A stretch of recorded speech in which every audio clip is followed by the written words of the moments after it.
Just packing my bags, finishing touches here at the farm before I take a flight over to Texas. Picked up a property in Corsicana that is either going to be an Airbnb or a flip or a rental property. Going to check it out and see what's best for it. The numbers make sense for really whatever I do, so I want to get there and kind of take a look at it, set somebody up to start doing the repairs on it. And also I have some software in Texas, how we found this property that searches for tax delinquencies. And so I'm going to go out and knock it on doors, see if I can help out some clients and find some other properties. So stay tuned, guys. Jump on the plane with me. Let's head to Texas. Let's have some business fun.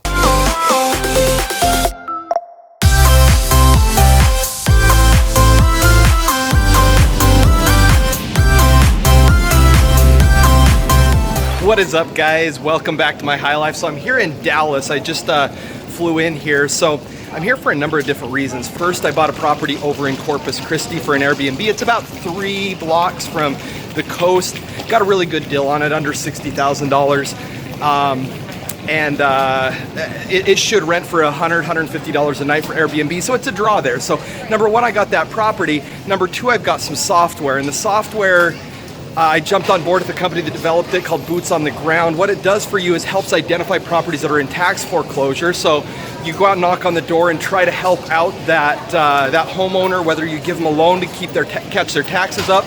It's one of the unique ways that the taxes work here in Texas. Or you buy the property from them. It kind of depends on what they want and what they need and how you can help them out. And the main goal is to help them more than to profit. But of course, it's a good business model. We don't make any money for signing people up on the software. So I'm here to get users using the software because that's the only way that we make money. So I'm going out knocking on doors with a handful of people here in Dallas, Corpus Christi, San Antonio, and a few other places. But also to go check out this property in Corpus Christi. Last week or a couple weeks ago, I was here going to do that already, and the hurricane was coming. So I hurried and ran back to Hawaii to take care of our property there and button it down and make sure the farm was good just in case a hurricane came. And while I was running back to Hawaii for that hurricane, one came through the Gulf Coast and came ashore there in Corpus. So I'm not quite sure what the condition of the property is, so I'm gonna go check that out as well. Take you guys along for the ride. Thanks for being here. One other thing, while I've still got you here at the DFW airport, I believe it so much in handheld technology for travel and everything else that picking up a car, if you guys haven't checked it out, check out this app called Turo, T-U-R-O. I'm going to pick up my car here. They pick you up at terminals. So it's an app where you rent cars from users, a lot like Airbnb, but for vehicles. It's the only way that I travel now. I won't use any of the big box stores. It's so much better to be able to support a local business owner and help these guys get their fleet off the ground. Check out Turo, check out Airbnb. I believe that those are apps of the future. And if you're interested in getting started in investing, I think that using anything that has handheld technology as a platform is one of the good ways to go to really help build your business. It's slowed down because of this COVID stuff, but I still think it's a real way of the future, from entertainment to travel to rental to sharing and everything else. So still pretty out here. Doesn't matter where I'm at, I love the ocean. Well, I guess this isn't the ocean, it's the Gulf, but close enough. Check it out though. So the property that I bought is about 3 blocks away from here. It's 3 blocks right up that direction. So cool little pier here. I wish I would have brought my dive gear, but man, this water's not Hawaii. But it's salt water, and that's always a good thing.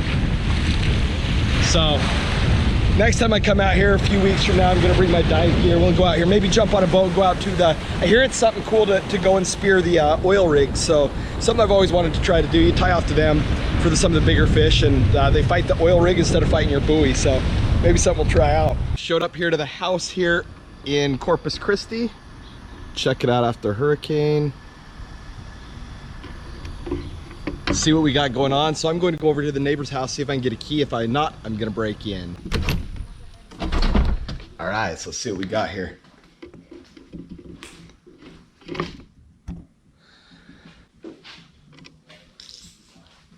So it's not as good as what I was once told, but it wasn't as bad as what I've also been told. So been told both. The guy was living in it, crazy enough. So obviously kitchen, this looks like a likely load bearing wall because of the way that the roof trusses go. Living room. Bedroom. Newer windows, I believe. Yeah, vinyl windows, not new enough to be stellar, but newer. 1 bedroom, 2 bedrooms, and 3. Awesome. Decent sized closets in all. Let's shut that window. That'll be riffraff getting in.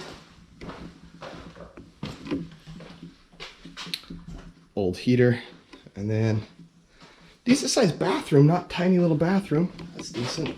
So the idea of this is one of 2 things. I bought it for, after all in and everything else, I think it actually wound up being right around $60,000 all in, closing costs, paying everything off, paying off the back taxes. And I'll probably put, it's a fairly small house, needs a new roof, needs a new exterior, needs all new work done inside. The mechanicals, like the plumbing and electrical, are still okay. And so I'm betting that I'll dump in $30,000, $35,000 into it, be in right around $100,000 all in. So here are the 2 different ways that I'm looking at managing this property. Let's go look around back as I'm talking.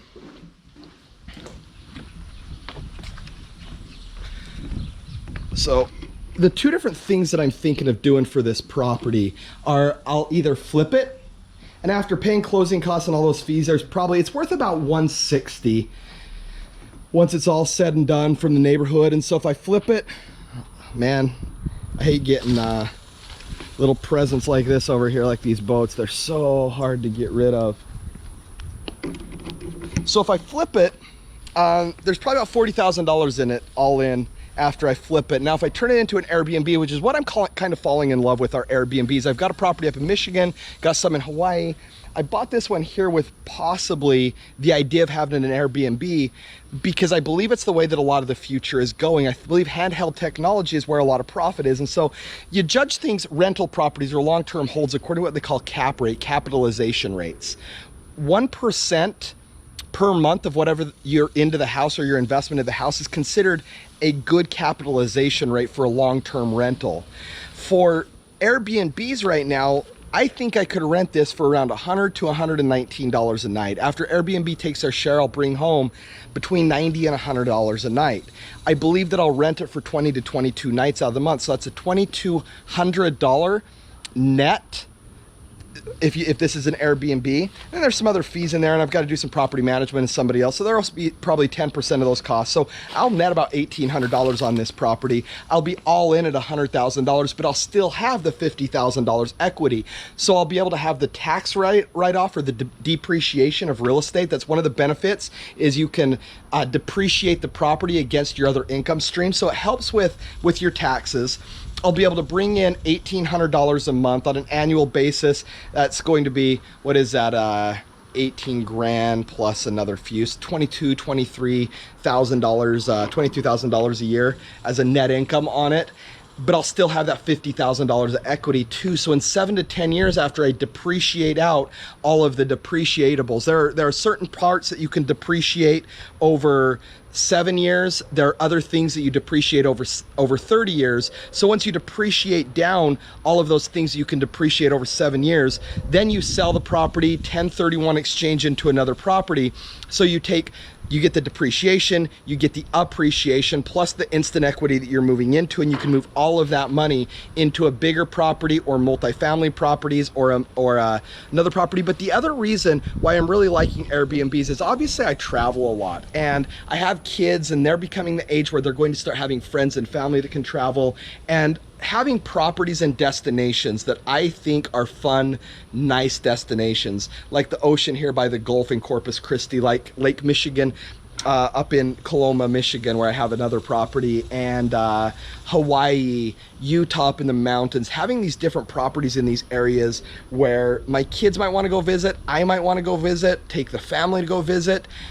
I think having a bunch of properties around where I'm making money on those properties when I'm not using them, but then when I show up into the area, I've already got my car that I'm renting out on Turo that I'm making money on. I've got my property that I'm making money on when I'm not there that I can stay in. So I use my car, I stay in my property. They're making money when I'm not there. I'm depreciating them off my taxes, but I have houses in areas that I love that are also appreciating and getting value as a retirement income. So there's just a win, win, win, win. I don't see a lot bad bad that happens with all of this, or I didn't before. Now coronavirus has hit and it's cut off most of my income for a lot of my rental properties. So, but I believe that that's going to give a window of opportunity here where a lot of people that weren't set up to withstand this storm are really going to get beat up, and there's going to be a lot more opportunities like this here where you can step in, buy a property, step in instant equity, and make those at $22,000 a year on a $100,000 investment. That's a 22% cap rate. So it's almost double what's considered a great cap rate in normal single family properties.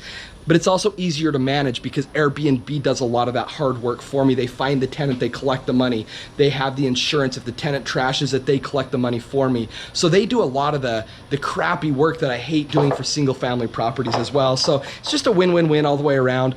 It's what I've done for the better part of my life. I'm gonna get this guy to give me a bid on this property so I can get this property working. I'm going to go and have some fun here in Corpus Christi and be heading back to Hawaii soon. So thanks guys for tuning in. Smash that thumbs up button, hit the subscribe button if you like this. Happy to bring you guys other content other than the typical fun that I do and share with you just a little bit of my professional life and what I do for money and a living outside of enjoying Hawaii. So thanks guys, catch you soon. I'm Josh Buck and this is my high life.